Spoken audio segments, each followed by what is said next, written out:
short, my hair was long, caught somewhere between a boy and man.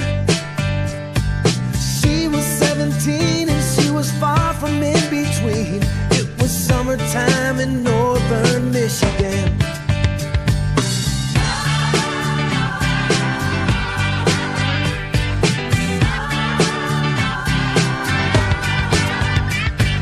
Splashing through the sandbar, talking by the campfire. It's the simple things in life, like when and where.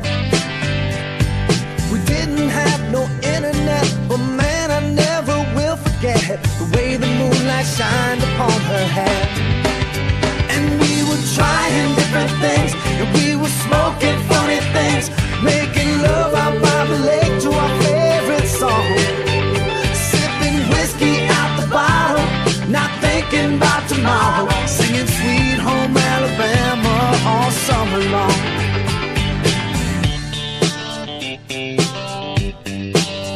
Singing Sweet Home Alabama all summer long.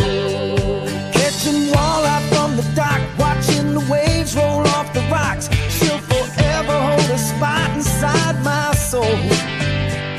We'd blister in the sun, we